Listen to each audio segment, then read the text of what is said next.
নমস্তুতে নমস্তু অং শান্তি আদমা কল্যাং চরিতত্ব হেরি নববয়।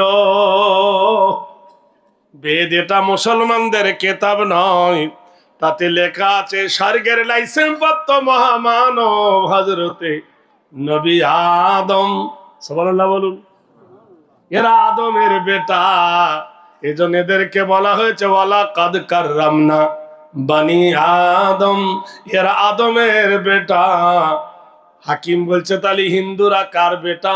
কেন তোমার বেদ বলেছে গোমাতা গোমাতা পূজ্য নারী তিত নাম নিস্তিতা পপটি টিরিপতব নাম শরধা ববয়।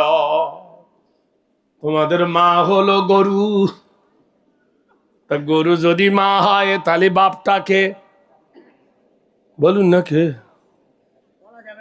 বলা যাবে না, বললি ধরে নেবে ক্যামেরা, জেল হবে।